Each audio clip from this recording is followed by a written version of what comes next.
Donc Jean chapitre 13. Avant la fête de Pâques, Jésus, sachant que son heure était venue de passer de ce monde au Père, ayant aimé les siens qui étaient dans le monde, mit le comble à son amour pour eux. Pendant le souper, alors que le diable avait déjà mis dans le cœur de Judas Iscariote, fils de Simon, le dessein de le livrer, Jésus, qui savait que le Père avait remis toutes choses entre ses mains, qu'il était venu de Dieu et qu'il s'en allait à Dieu, se leva de table, ôta ses vêtements et prit un linge dont il se ceignit. Ensuite, il versa de l'eau dans un bassin et se mit à laver les pieds des disciples et à les essuyer avec le linge dont il était saint. Il vint donc à Simon-Pierre et Pierre lui dit « Toi, Seigneur, tu me laves les pieds ?» Jésus lui répondit « Ce que je fais, tu ne le comprends pas maintenant, mais tu le comprendras bientôt. » Pierre lui dit « Non, jamais, tu ne me laveras les pieds. » Jésus lui répondit « Si je ne te lave, tu n'auras point de part avec moi. » Simon-Pierre lui dit « Seigneur, non seulement les pieds, mais encore les mains et la tête. » Jésus lui dit « Celui qui est baigné n'a besoin que de se laver les pieds pour être entièrement pur. Et vous êtes purs, mais non pas tous. » Car il connaissait celui qui allait le livrer. C'est pourquoi il dit « Vous n'êtes pas tous purs. » Après qu'il leur eut lavé les pieds et qu'il eut pris ses vêtements, il se remit à table et leur dit « Comprenez-vous ce que je vous ai fait? Vous m'appelez maître et seigneur, et vous dites bien, car je le suis. Si donc je vous ai lavé les pieds, moi, le Seigneur et le Maître, vous devez aussi vous laver les pieds les uns aux autres. Car je vous ai donné un exemple, afin que vous fassiez comme je vous ai fait. En vérité, je vous le dis, le serviteur n'est pas plus grand que son Seigneur, ni l'apôtre plus grand que celui qui l'a envoyé. Si vous savez ces choses, vous êtes heureux, pourvu que vous les pratiquiez. » Le contexte, on est à la dernière Pâques, avant la trahison de Judas, et d'être abandonné par tous les disciples. Le Seigneur voit la croix, là, maintenant, comme objectif. On est là pendant un souper, alors Jean ne précise pas exactement si c'est la Pâques, si c'est la scène, ou si c'est un repas tout simplement ordinaire. Je ne sais pas exactement à quelle situation il était. Mais le Seigneur va donner une sacrée leçon de vie à ses disciples, mais aussi à nous, aujourd'hui encore, qui est valable. Ça nous rappelle, comme j'ai dit tout à l'heure en présentation, que nous avons un travail, nous avons un service, nous avons des dons, et tout cela, c'est à disposition normalement de Christ. Servir, et surtout Christ, c'est un acte d'amour par excellence. Ce que Jésus a fait là, c'est extraordinaire. Jésus va mettre le comble de son amour. Vous vous souvenez, Jésus c'est qui? C'est un simple homme. C'est Dieu, en personne. D'accord? Qui va mettre le comble de son amour à s'abaisser au plus bas. Parce que là, c'était la tâche d'un esclave, normalement. Et il va accepter cela. C'est le maximum de ce qu'il pouvait donner, en fait, tout simplement aux hommes. Alors, on ne peut pas faire plus. Alors déjà, nous, on essaie de donner un peu d'amour à l'autre.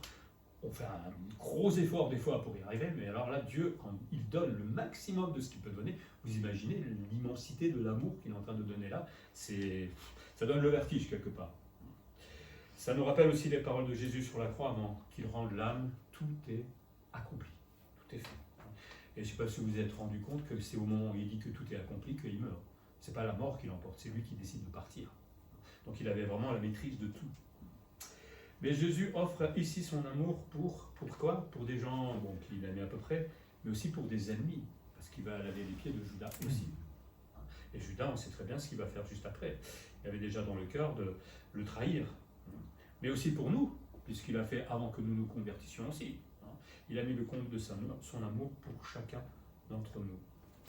Donc la motivation de servir quelqu'un, ma motivation à moi en tant que chrétien, selon l'exemple de Christ, je ne suis pas motivé de servir quelqu'un qui est gentil, bien, etc. Je sers gratuitement, avec amour normalement. Il n'y a pas à se dire, celui-là il a une drôle de tronche, je ne vais pas lui préparer à manger. Il n'est pas beau, j'aime pas. Non. Le Seigneur va quand même le servir. Et il l'a démontré ici, et il sert même les ennemis. C'est pas évident quand on y réfléchit, mais bon, il l'a fait. Servir quel que soit notre rang. Jésus, quand il fait ce service, il est absolument conscient de qui il est, le roi des rois. Il aurait pu dire à quelqu'un d'autre, écoute, je suis le roi des rois, tu ne pourrais pas laver les pieds, parce que je vous ai expliqué pourquoi on lavait les pieds aussi à l'époque, au fur et à mesure, mais il aurait pu dire, voilà, je suis le roi des rois quand même, je ne vais pas nettoyer les pieds des gens. Il savait que son père avait aussi tout mis entre ses mains, il le dit lui-même, et qu'il n'avait confiance qu'en lui seul. Il savait aussi qu'il allait vers le Père, donc il sait qui il est, et ça démontre toute son omniscience et toute sa divinité. Il est bien Dieu. Il est bien Dieu. Incarné, mais il est bien Dieu. Mais il accepte de servir, alors que c'est lui qui devrait être servi. Alors qu'il est le plus grand. Lui accepte de servir. Les grands dans ce monde, quand on leur demande de servir, ils font quoi? Tu me demandes quoi? Pardon, c'est moi le président. Ça va pas, non? C'est pareil dans le boulot. Hein. Mais aussi, il y a des grands chrétiens dans l'église, des fois, hein, qui doivent être servis. Ah oui, ça existe, hein, on doit leur donner de l'argent, on doit leur donner le temps. Hein. Il y a des grands hommes dans l'église. C'est faux. On est tous au même niveau, normalement. Mais le problème, c'est que ces grands hommes deviennent comme ça, c'est parce que les petits hommes acceptent de les mettre en grand. Hein. Ils ne devraient pas le faire. Le jour où vous faites ça, vous verrez bien, je vous envoie balader. Je ne supporterai pas ça. Donc ces grands chrétiens, ce sont aussi ceux qui se laissent servir. Hein, parce qu'eux n'ont pas besoin de servir. C'est les grands chrétiens. Attendez, ça fait des années qu'on est chrétiens, on sert depuis des années, donc maintenant, j'ai plus besoin de servir, moi. Hein, j'ai fait ce qu'il fallait faire. Non, tu n'es pas encore mort. Donc tu continues à servir. Mais le roi des rois, comme on l'a dit, lui, s'est abaissé à servir. Hein. Et ça, c'est vraiment une leçon pour nous et pour nos prétentions. Hein, pour notre orgueil surtout aussi. Est-ce que je suis plus grand que Dieu? Il y a quelqu'un qui est plus grand que Dieu ici? Levez la main. Personne. Personne n'est plus grand que Dieu, et donc si Dieu, qui est plus grand que nous, a servi, combien à plus forte raison, moi, je dois me mettre aussi à m'abaisser parfois pour servir. Là, le Seigneur ne s'adresserait pas qu'à ses disciples, hein, il s'adresse à tout le monde. À tout le monde. Servir comme un serviteur, mais le mot serviteur, généralement, c'est esclave. Hein. C'est la même chose.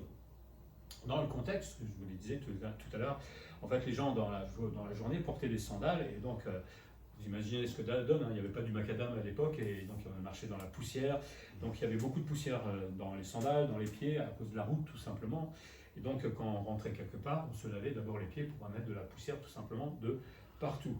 Et donc l'hôte mettait normalement un serviteur ou un esclave à disposition de l'invité, qui était là d'abord pour lui laver les pieds avant de rentrer tout simplement dans la maison. On a la chance aujourd'hui, hein, on a des belles chaussures, on a moins de poussière. Mais bon, on a des tapis aujourd'hui pour nettoyer les chaussures au cas où. Et voilà pourquoi on parle de ce serviteur qui lavait les pieds. Et c'était surtout une marque d'honneur, hein, parce que sinon, on voyait là comme une entrave en fait à l'hospitalité. Si on ne vous faisait pas ça à l'entrée d'une maison, c'était pas bien en fait. C'était de la politesse tout simplement. Et en même temps, vous ne rentrez pas dans la maison de quelqu'un avec les pieds sales et lui mettre de la saleté de partout. Enfin, faites pas ça chez moi, hein. Vous allez voir, vous allez être bien reçu. Hein.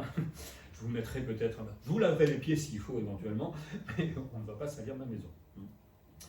Mais là, Jésus va prendre le rôle de l'esclave. Il a déjà pris le rôle d'un esclave. C'est terrible quand on y réfléchit. Hein. Il va se lever de table, il va ôter ses vêtements, il se dénude un peu, et il va se préparer à servir. Lui, le roi des rois, va laver les pieds de ses disciples. Ce que j'aime beaucoup dans la Bible, dans Jésus, c'est que c'est complètement contraire à notre pensée, en fait, à nos habitudes. On ne ferait jamais ça. S'il y a un roi qui venait, ce n'est pas le roi qui va laver les pieds, c'est un esclave qui va lui laver les pieds, on est bien d'accord. C'est illogique dans notre tête, et c'est ça que j'aime beaucoup dans la Bible. Et dans la vérité, c'est que le Seigneur nous rappelle ce que c'est que vraiment l'humilité. Il nous remet bien à notre place. Et donc il se lève et va prendre un linge aussi, hein, c'est-à-dire une serviette ou un tablier, généralement il se saignait de ce tablier hein, que portaient les serviteurs, hein, et il va le mettre lui, et le voilà avec le tablier de l'esclave ou du serviteur, comme on a souvent, c'est une expression qu'on dit, hein, c'est-à-dire qu'il est prêt à servir ses disciples et même l'ennemi qui était parmi eux. Là où nous voulons nous faire servir, le maître lui se plaît à servir. C'est vrai que c'est agréable de se faire servir, non? Agréable. Bon, j'aime bien hein, quand on me sert, qu'on me prépare les choses, que tout est prêt. Mais le Seigneur me demande aussi parfois, comme lui, de mettre le tablier du serviteur, de l'esclave, d'être prêt à s'abaisser, à laver les pieds de quelqu'un. Alors on ne va pas forcément laver les pieds, parce que je pense que vous êtes propre, enfin j'espère. Hein. Mais il y a des tâches peut-être des fois qui peuvent nous paraître ingrates éventuellement, mais qu'on va quand même faire pour notre frère, pour notre sœur en Christ. Hein. Ce serait dommage de ne pas le faire. Un ciel de gloire contre un tablier d'esclaves. Voilà en grosso modo la vie de Jésus. Il était servi par les anges, et là c'est lui qui est en train de servir les hommes, qui pour l'instant leur foi est un peu défaillante, qui ne sont, non, on va voir Pierre tout à l'heure.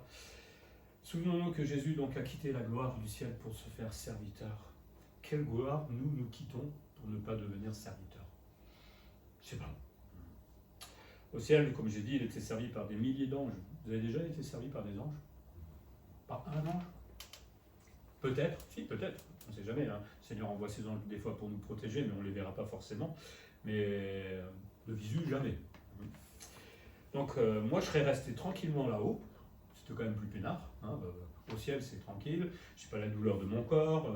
J'étais le roi des rois. J'étais servi par tout le monde. C'était quand même une vie vraiment plus sympathique. Non? Oui, non, je vous le dis. C'est quand même plus sympathique que de descendre sur la terre, prendre ce corps de misère et puis surtout de s'abaisser devant. Mais en fait, ce n'était pas un problème pour le Seigneur. Parce qu'il est comme ça. C'est ça, être humble. Hein, le Seigneur est infiniment humble. Et donc pour lui, ça ne lui posera jamais de problème de s'abaisser. Parce que ce n'est pas s'abaisser finalement que d'être humble. On ne le ressent pas d'abaissement, puisqu'il est déjà comme cela dans ses attributs. Donc il n'y a rien de nouveau en fait. C'est pour l'homme que c'est curieux de voir le roi des rois en train de servir. Nous, on n'a pas l'habitude parce que nous, on n'est pas comme ça. Nous, on a de l'orgueil, justement. Le Seigneur, lui, n'a pas d'orgueil. Et on a là le Dieu majestueux, omnipotent, omniscient, qui accepte de servir.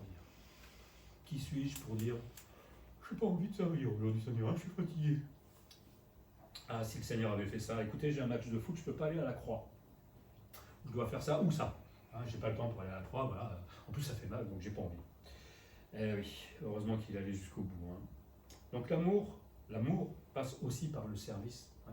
Quand je sers mon prochain, et comme Jésus est en train de le faire, il démontrer son amour, tout simplement. Il nous faut aussi revêtir ce tablier du serviteur à l'instar de Jésus-Christ, notre Seigneur. Si on dit qu'on veut servir ou suivre le Seigneur et qu'on ne veut pas revêtir ce tablier du serviteur, c'est pas mon Seigneur et je ne suis pas en train de suivre Jésus-Christ. Pas du tout. Je suis en train de me servir moi-même, tout simplement, ou peut-être quelqu'un d'autre, je ne sais pas. Servir, c'est obéir à Christ. Alors, on a notre fameux Pierre, hein, qui est toujours le plus vif à réagir, hein, qui est catégorique par rapport au service que veut lui rendre Jésus-Christ. Hein. Il est choqué que Jésus lave les pieds. Voilà, il est un être humain normal. C'est pas normal pour lui que le Maître, le Seigneur, se mette à laver ses pieds. Pour lui, c'est non. Dans sa tête, on est en train d'inverser les rôles. C'est ce que j'ai dit, c'est notre logique, c'est à nous. On est en train d'inverser complètement les rôles. Hein. Et jamais, jamais, Seigneur, tu ne me laveras les pieds. C'est plutôt à moi de le faire, éventuellement. Quand on dit jamais ici, le mot en grec, c'est pour toujours, éternellement. C'est-à-dire, éternellement, tu ne me laveras jamais les pieds. C'était vraiment inscrit comme ça dans son cœur.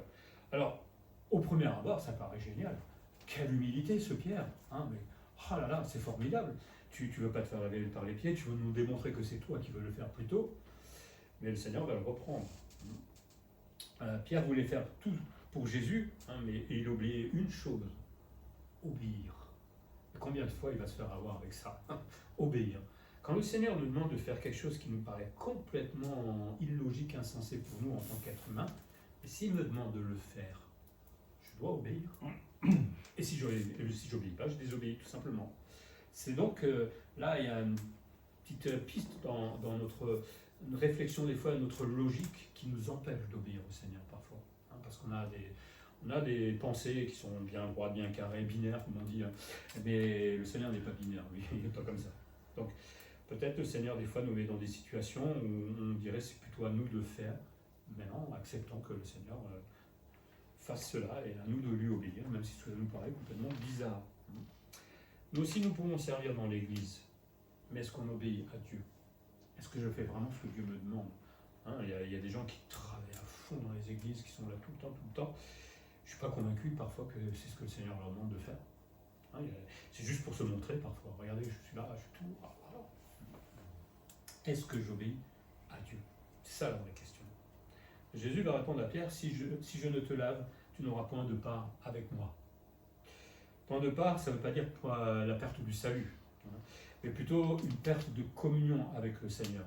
Hein, si tu ne veux pas que je te serve, ben, on va pas pouvoir avoir de communion ensemble, puisque je ne peux pas te servir.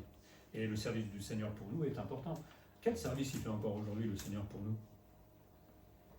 Il intercède tous les jours pour nous. Hein, et certainement plein de choses qu'on ne voit pas, à mon avis.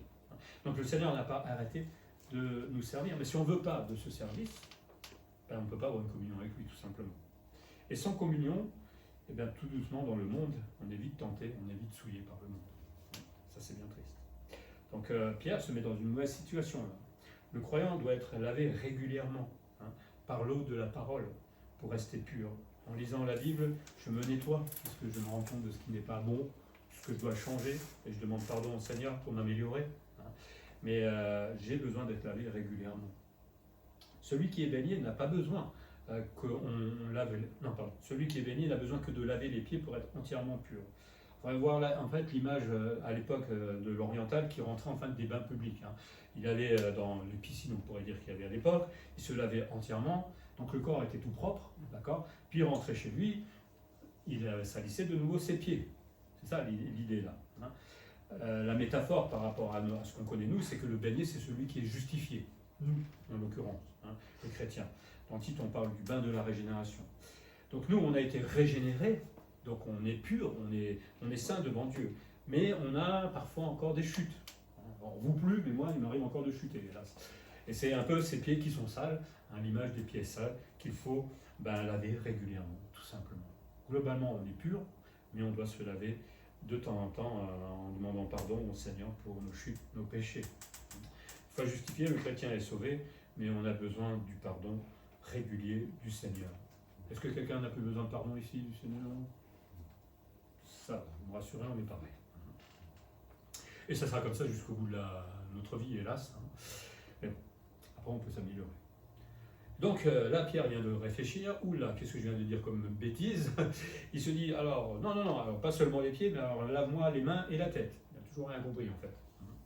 Pierre passe du jamais à tout. Ça, c'est son caractère, il est explosif, il va dans tous les sens, mais il n'a pas compris encore la leçon spirituelle.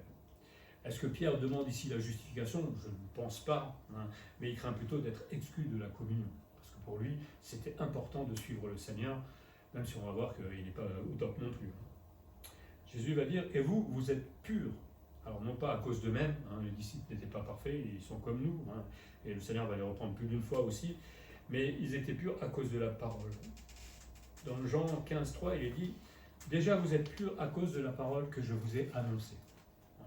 Dans Éphésiens 5, 25 à 27, il est dit, Marie aimez vos femmes comme Christ a aimé l'Église, et s'est livré lui-même pour elle, afin de la sanctifier par la parole, après l'avoir purifiée par le baptême d'eau, afin de faire paraître devant lui cette Église glorieuse, sans tache, ni ride, ni rien de semblable, mais sainte et irrépréhensible. Donc, une fois qu'on est né de nouveau, on est propre devant le Seigneur, mais on a besoin de temps en temps de se laver. Donc les disciples étaient purs parce qu'ils avaient accepté tout simplement Jésus-Christ. Ils ont été justifiés, déclarés justes, après que Dieu les ait appelés. Mais Jésus dit que tous ne sont pas purs. On le sait, évidemment, il y avait Judas là-dedans qui n'était pas converti, qui ne voulait pas suivre le Seigneur, qui en plus a gagné un petit peu d'argent pour livrer le Seigneur. Lui n'était pas né de nouveau. C'est quand même fou d'avoir suivi le Seigneur pendant près de 3 ans et demi environ, quelqu'un d'aussi extraordinaire, et de ne pas être touché intérieurement par son amour, par son pardon, par tout ce qu'il est, en fait, par les miracles. Parce que lui, il a vu les choses. Moi, j'aurais voulu voir les pains transformés, le vin. J'aurais voulu goûter le vin de Jésus, ça doit être un super, un bon vin, à mon avis. Voilà. Comment on ne peut pas être perturbé en voyant ça? Non, tranquillement. Il le trahit. C'est triste. Donc, accepter d'obéir au Seigneur, parce que quand je dis que je suis chrétien et que je dis que Jésus est mon Seigneur, j'accepte d'obéir au Seigneur. Et quand je dis que j'obéis, ça veut dire forcément que je vais servir celui que je suis en train de suivre. Servir, c'est imiter humblement le Maître. Jésus va se donner clairement lui-même en exemple. Comprenez-vous ce que je vous ai fait? Alors, on parle là du lavement des pieds généralement, ce n'est pas une ordonnance. Alors, certains le mettent l'érigent en ordonnance, nous pas. Je ne vois pas où le Seigneur nous demande de le faire, de suivre l'exemple, oui, mais pas de laver les pieds littéralement. Par contre, le baptême et la scène, il nous a dit clairement de le faire, là c'est littéral. Mais Jésus surtout nous donne ici la définition du service, par l'exemple. Le Seigneur ne dit jamais « faites ce que je vous dis ». Voilà. Allez, faites ce que je vous dis. Chaque fois, il montre lui-même qu'il le fait. Parce que si le Seigneur avait dit « lavez-vous les pieds », ça n'aurait pas le même impact que savoir que Jésus a montré l'exemple. Voilà. Dans l'Église, moi j'aime beaucoup les gens quand ils servent, qui montrent l'exemple avant de demander à quelqu'un de faire la même chose. hein. J'aime à passer le balai en tant que pasteur, ça ne me gêne pas du tout, parce que j'ai envie de montrer l'exemple à ceux qui, ah ouais, moi je suis trop classe pour passer le balai, n'est-ce pas? Ah oui, bon, quand j'étais à l'Institut biblique, il disait que si vous ne voulez pas passer le balai, vous ne serez jamais pasteur, c'est pas la peine, vous ne servirez jamais vraiment dans l'église. Parce qu'il faut savoir s'abaisser, moi il n'y a aucun abaissement pour moi de passer le balai, c'est beau une église propre, non? C'est purement fonctionnel, il n'y a rien qui m'abaisse en passant le balai, au contraire, moi j'aime bien quand c'est propre, hein. Mais pour les gens, c'est pas assez classe, n'est-ce pas? Ils préféraient prêcher ou faire des choses comme ça. Ben, tu prêcheras jamais si tu ne veux pas passer le balai chez moi, hein. Ça c'est sûr. Hein. Parce que Jésus lui-même l'a fait. Voilà. Et c'est là où il donne l'exemple. Donc si le Seigneur me donne cet exemple à moi, j'ai intérêt de le mettre aussi en pratique. Hein. Donc il nous donne là la vraie définition du service par l'exemple. Et donc nous n'avons plus d'excuses concernant notre service. Ah mais Jésus nous montre qu'il faut vraiment le faire. Il faut savoir de temps en temps s'abaisser un peu et servir mon prochain. Qu'il m'aime ou qu'il ne m'aime pas. Qu'il soit beau, qu'il ne soit pas beau. Qu'il soit ennemi ou qu'il ne soit pas ennemi. Et Jésus nous démontre qui est vraiment le plus grand à ce moment-là. Le plus grand, ce n'est pas celui qui ne sert pas, c'est celui qui sert. C'est celui qui s'abaisse. En tout cas, devant Dieu. Devant le monde, évidemment, on va dire c'est le plus minable. Oh, mais moi, je ne suis pas devant le monde. Moi, je suis devant Dieu. Parce qu'à la fin, c'est devant Dieu que tout le monde va se tenir. Donc, le plus grand, c'est celui qui sert. Ce n'est pas celui qui regarde faire l'autre. Luc 22, 27 dit « Car quel est le plus grand, celui qui est à table ou celui qui sert? N'est-ce pas celui qui est à table? Et moi, cependant, je suis au milieu de vous comme celui qui sert. » Le Seigneur n'a pas servi qu'à ce moment-là. Toute sa vie est une vie de service, en fait. Dès qu'il est né, il s'est mis à servir, tout simplement. En lavant les pieds, Jésus donne l'exemple aux apôtres.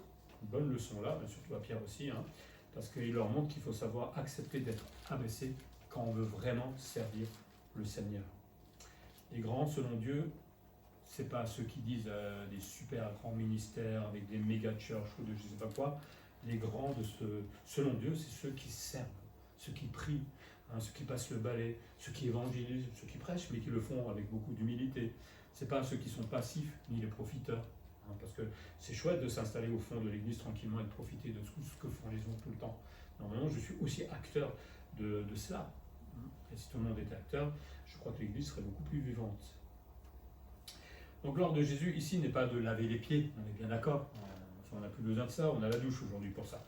Mais l'exemple de Jésus, l'ordre de Jésus, c'est plutôt de servir le prochain avec beaucoup d'humilité. D'être capable de s'abaisser parfois pour servir l'autre. Et si tout le monde le fait, en fait, on est tous au même niveau finalement. Bah oui, parce que si tout le monde s'abaisse vraiment à servir le prochain, on est tous au même niveau. On est tous esclaves de Christ, tout simplement. Donc on est appelé à imiter Christ, pas toujours simple, je reconnais, imiter son service et imiter son humilité, tout simplement. Alors, on ne sera jamais aussi humble que le Seigneur, ça je vous garantis, ça on n'y arrivera pas. Mais on peut essayer de s'en approcher au maximum, et peut-être ça se fera des fois par le service, tout simplement. Et là où peut-être beaucoup de gens ne comprennent pas, c'est que servir, ça rend malheureux, ça rend heureux. Parce que des fois, quand on dit à certains chrétiens, il faut servir, ils vous regardent, on dirait qu'ils se décomposent. Je n'ai pas le temps, moi aussi je travaille. Mais non, et finalement, leur vie va être plate et triste. Et bien souvent, il y en a qui lâchent au bout. Tout simplement parce que beaucoup de choses n'ont plus le pas dessus. Mais servir, ça rend heureux. Il faut comprendre sa condition, de cette condition de service qui rend heureux l'homme. D'abord, le serviteur n'est pas plus grand que son maître. Eh oui, le serviteur n'est pas plus grand que son maître, ni l'apôtre plus grand que Jésus. Et donc face au service, on est tous égaux. On a la même chose à faire. Il n'y a pas un qui a à faire plus que l'autre. Seulement, Dieu qualifie les uns et les autres dans certains domaines. Et donc, moi, je ne vais pas essayer de faire ce que je ne suis pas fait, enfin, pour lequel je ne suis pas fait, et inversement. Personne ne peut prétendre à être servi à cause de son rang. On ne peut pas être un chrétien en disant, écoute, je suis le pasteur, je n'ai pas à passer le balai, n'est-ce pas? Les jours où vous me dites ça, tapez-moi sur la tête avec le balai, pour me rappeler, mettre à jour les données à l'intérieur. Parce que là, il faudra lui dire, ce pasteur, mais attends, toi tu es pasteur, tu es apôtre, parce qu'il y a des apôtres aujourd'hui, ou tu es évangéliste, tu ne peux pas passer le balai, alors que ton maître à toi, il le fait. Jésus, il l'a fait, je crois. C'est pas normal. Donc il y a un problème d'égo, il y a un problème d'humilité. C'est pas normal. Il nous faut apprendre à chasser notre orgueil parfois, et à faire grandir l'humilité. Et justement, le service rend humble. C'est ça qui est formidable. C'est qu'en travaillant pour le Seigneur, non seulement je suis heureux, mais en même temps, je suis en train de travailler sur mon humilité à moi personnelle. Et donc ma vie de sanctification, finalement, elle est contente. Dans l'Église, tout le monde ne fait pas le ménage. Et c'est bien dommage. Et je vais inviter bientôt tout le monde à le faire. Pour que chacun puisse, de certains se reposer, et puis que d'autres puissent le faire aussi une fois. C'est leur Église, hein. On arrive, c'est propre, on est content. Ben oui, mais il faut aussi des fois la nettoyer.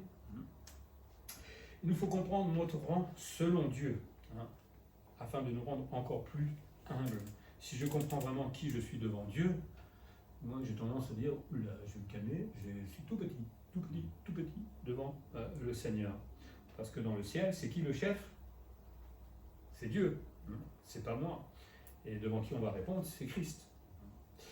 Donc accepter d'être serviteur rend finalement heureux celui qui sert. Non seulement heureux parce qu'il va s'épanouir dans l'Église, il va faire quelque chose dans l'Église, et franchement, c'est toujours mieux que d'être passif ou faire quelque chose qui ne sert à rien à l'extérieur, mais c'est surtout parce qu'il va obéir à Dieu, qu'il va être heureux. Peut-être que le Saint-Esprit travaille des fois ceux qui ne sont pas obéissants, qui ne servent pas, tout simplement, mais des fois on ne s'en rend pas compte, hein, parce qu'on est malheureux à la base à cause de notre péché déjà, et on ne se rend pas compte que le Seigneur est en train de travailler des fois les cœurs, à pousser à l'humilité, à pousser au service, et à pousser peut-être le chrétien à obéir. Et surtout, c'est que je sais que quand je me mets à travailler, je fais plaisir à Dieu. Vous aimez faire plaisir à Dieu? Alors il ne suffit pas de dire « Seigneur, j'ai envie de te faire plaisir ». Et Dieu dit « Mais qu'est-ce que tu fais pour ?» Oui. Eh bien, je te servir, tout simplement. Alors, il y a mille choses encore à faire hein, pour le Seigneur, mais prier, c'est servir, prier aussi. Hein. Venir aux études bibliques pour apprendre davantage, c'est servir aussi quelque part. Parce que tout ce que moi je vais apprendre, je vais pouvoir le donner à quelqu'un d'autre. Si quelqu'un que je rencontre à mon travail me dit « Tu peux me parler de ton Dieu ?» et que ah oui, c'est vrai, je suis chrétien, mais je ne sais rien en fait de Dieu. Je suis quelqu'un que je ne connais pas. Hein, ou alors si je connais un tout petit peu, mais que je ne suis pas capable de répondre aux questions de quelqu'un qui a envie de connaître Dieu, on a loupé le service, là. On a tout loupé, et c'est bien dommage. Donc, faisons plaisir au Seigneur. Alors vous me direz, mais Emmanuel, moi je ne me sens pas capable, je suis nul. Voilà, je me sens capable de rien faire. Je crois que vous avez déjà lu ça, mais j'aime bien parce que c'est trop rigolo. Dieu peut se servir de moi. La prochaine fois que tu penses que Dieu ne peut pas se servir de toi, rappelle-toi que Noé se saoulait. Il n'était pas top, hein. Après le déluge, il était bourré. Hein. Abraham était trop vieux. Il était âgé quand même pour servir le Seigneur, surtout quand il l'a appelé. Isaac, c'était un rêveur. Jacob, c'était un menteur. Pourtant, Dieu s'est servi de lui. Et pas qu'un peu. Léa était laide, soi-disant. Bon, après, ça dépend de l'interprétation du texte qu'on fait. On a trompé Joseph. Joseph, en prison, il aurait pu dire écoutez, les gars, vous me saoulez là, maintenant je suis en prison, c'est même pas juste, etc. Il aurait pu grommeler comme ça durant tout le reste de sa vie. Qu'est-ce qu'il a fait? Il a été un exemple chaque fois là où il était. Et il s'est relevé, et s'est relevé. Alors le Seigneur l'a aidé certainement, puisqu'il dit que Dieu était fidèle. Moïse bégayait. Vous vous souvenez quand le Seigneur l'envoie auprès de Pharaon, Moïse dit à Dieu, halte là, je bégaye, je ne sais pas parler, donc je ne peux pas servir. J'ai trouvé l'excuse. Hein. Et Dieu va lui dire, non, non, tu y vas quand même, mais je vais te mettre ton frère Aaron avec toi, mais tu vas quand même y aller, mon garçon. Donc même si on n'est peut-être pas fait pour quelque chose, on peut quand même servir. Et il a très bien servi ensuite, franchement, Moïse a l'air de rien. Mais vous voyez, au départ, on a toujours des petites réticences parce qu'on croit avoir des défauts. Mais Dieu nous forme après. Dieu va nous qualifier. Gédéon avait peur, par exemple. Samson avait les cheveux longs, était un coureur de jupons. Pourtant Dieu s'en est servi d'une certaine manière. Rahab était une prostituée, hein, elle avait caché les espions. Jérémie et Timothée étaient trop jeunes, parce qu'on reprochait un peu la jeunesse de Timothée, il semblerait. David a eu une liaison et était un meurtrier. Pourtant Dieu s'en est servi. Bon, il est passé par une phase de repentance, hein, mais il s'en est quand même servi. Élie a voulu des fois se suicider. Hein, vous vous souvenez, en roi 19, hein, il n'en pouvait plus. Mais le problème, c'est qu'il croyait qu'il était le seul juste encore. C'est ça qui le rendait fou. Mais en fait, Dieu va lui dire calme-toi, calme ton orgueil, il y en a d'autres hein, qui sont comme toi. Donc, Ésaïe a prêché tout nu, enfin, il était un peu dépouillé. Jonas s'est enfui devant la face de Dieu. Hein, vous vous souvenez, va, Ninive, va prêcher la repentance. Il dit t'es Ninive, Dieu, ça va pas, mais moi, je ne vais pas aller là-bas. Je vais aller faire une petite promenade ailleurs. Pourtant, on y est allé. Et il a pris aussi une petite leçon. Et Dieu lui a donné la force de le faire. Naomi était veuve. Job a fait faillite. Hein, avec tout ce qu'il a perdu, sa famille, toutes les richesses, etc., il aurait pu dire, moi, servir, mais ça va pas. Un Dieu comme ça, qui m'enlève tout. Ah bon, il y a eu une petite phase de transition quand même. Hein. Jean-Baptiste mangeait des bestioles dans le désert. Pierre a renié Christ. C'est pas rien quand même. Hein. Bon, j'aurais pas voulu passer par la phase qu'il est passé là pendant 3 jours. Hein, mais bon. Les disciples se sont endormis pendant qu'ils priaient. Alors que le Seigneur leur avait demandé, priez avec moi parce que là je vais passer par un moment terrible. Sieste. Bon, c'était le milieu de la nuit, on est d'accord, mais quand même. Marthe s'inquiétait de tout, on a vu ça la dernière fois. La femme samaritaine était divorcée et plus d'une fois. Zachée était trop petit. Paul était trop religieux. Timothée avait un ulcère. Et Lazare, il était mort. Alors qu'est-ce que vous avez, vous, de pire que tout cela pour vous dire je ne suis pas capable de servir? Trouvez-moi une excuse en plus. Il n'y a rien d'autre. Tous ces gens-là sont là pour nous servir d'exemple. Dieu a utilisé des gens qui sont pas top. Hein, je ne suis pas top, vous n'êtes pas top. Et c'est ça qui est formidable, parce que si l'on employait que des gens excellents pour le service, il n'y aura plus personne qui servira en fait. Et en même temps, il faut se dire qu'il faut toujours commencer. Je veux dire, on va à l'école au départ pour apprendre un métier, et puis une fois qu'on est dans le métier, on va apprendre le métier, et au bout de 20 ans, on aura un certain recul, une certaine expertise. C'est pareil pour la vie d'église. Le Seigneur me donne un don, essayez d'aller faire l'école du dimanche, une fois peut-être en tremblant au départ, ou allez voir, au moins intéressez-vous peut-être à évangéliser, mais essayez de voir.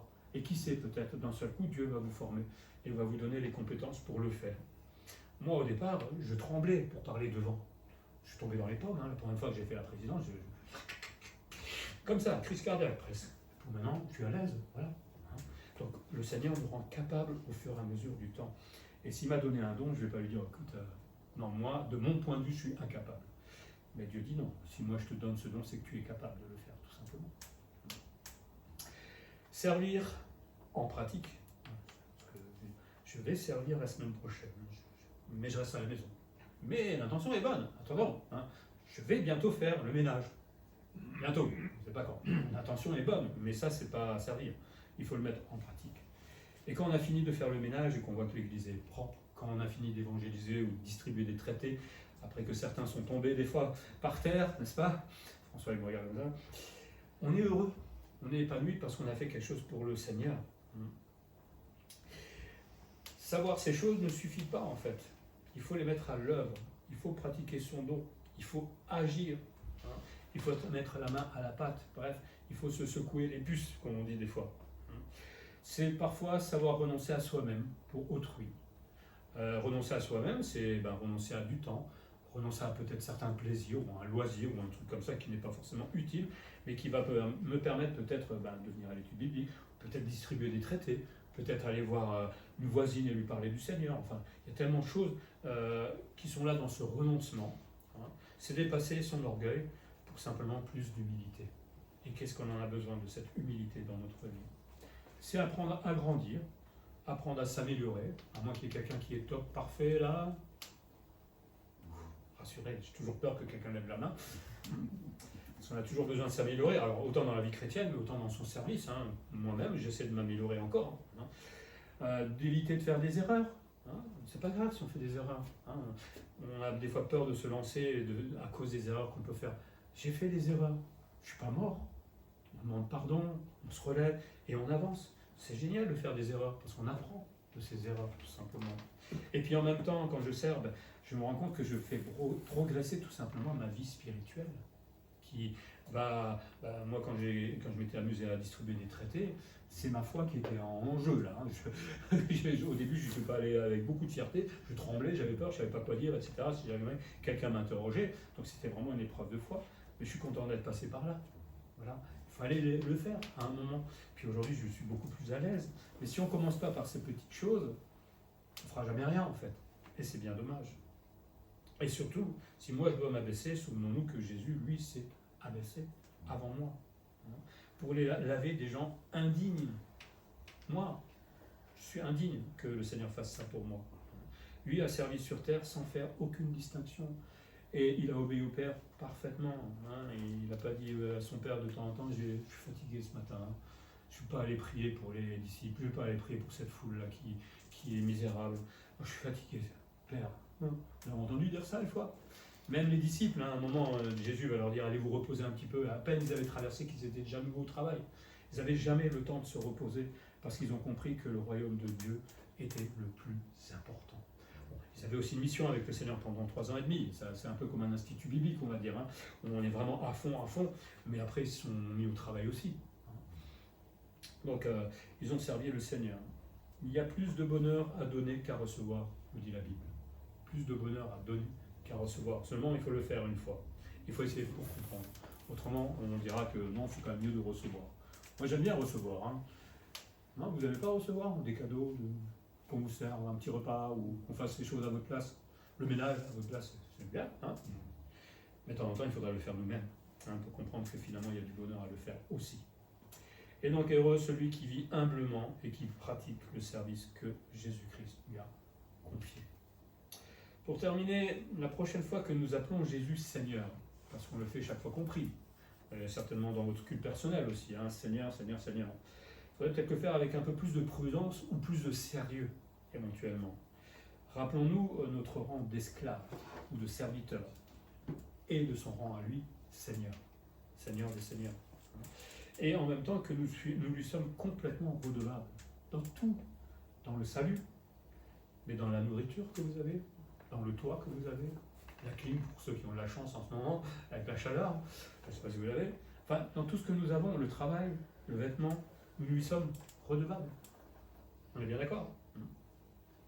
Si l'Éternel a accepté de servir ses ennemis, qui suis-je moi? Est-ce que je suis plus grand que Dieu pour dire, oh, celui-là, t'as vu le gars? Non, je ne suis pas d'accord de le servir. Le Seigneur l'aurait servi. Donc moi aussi, je dois servir de la même manière.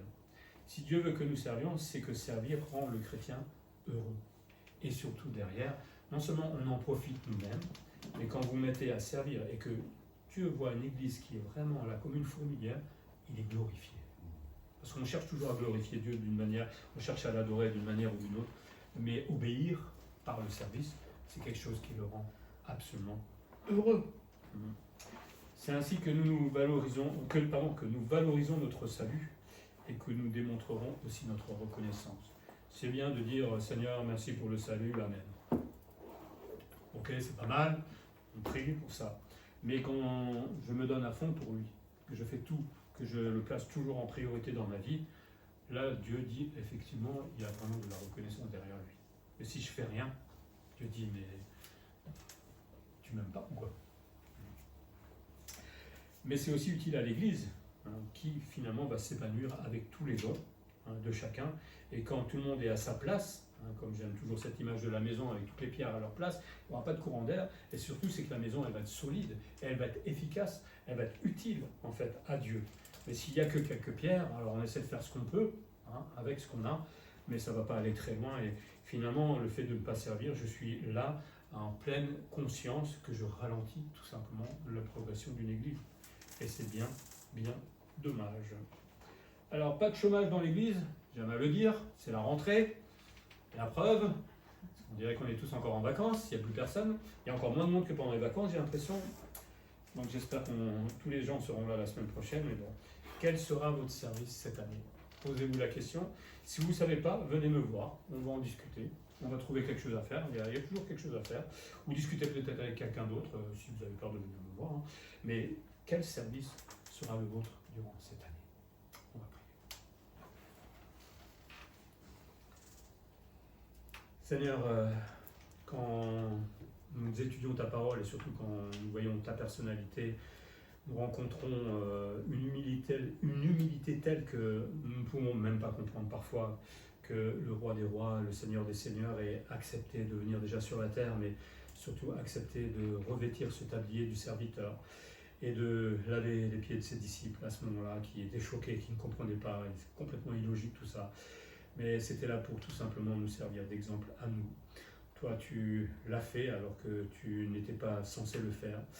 Toi, tu l'as fait et tu nous donnes l'exemple que nous aussi, nous avons à nous mettre à ce tablier du serviteur parfois pour servir notre prochain, qu'il soit beau, qu'il soit moche, qu'il soit sympa, qu'il soit méchant, qu'il soit je ne sais pas quoi. Toi, tu as servi même le plus grand de tes ennemis, Seigneur. Donc, apprends-nous à avoir cette humilité dans notre cœur. Apprends-nous aussi à relever nos manches, Seigneur, pour nous mettre vraiment à ton service, Seigneur, pour faire bouger cette Église, pour la faire grandir, Seigneur, et surtout pour te glorifier et t'honorer. Comme on l'a dit, tu as donné ta vie pour que nous puissions servir, Seigneur. Ça serait vraiment dommage d'être au chômage, enfin, il n'y a pas de chômage, mais de me mettre au chômage, Seigneur, et finalement de te décevoir dans ma vie. Tu connais notre Église, Seigneur, tu connais les cœurs un peu rebelles, entre guillemets, ou les paresseux, peut-être. Ceux qui ont peut-être peur aussi de se mettre au travail. Seigneur, change toutes ces attitudes, change les cœurs, Seigneur, pour que chacun ait envie de te faire honneur, de te servir et finalement de devenir heureux. Que ton nom soit glorifié, Seigneur. En Jésus-Christ. Amen.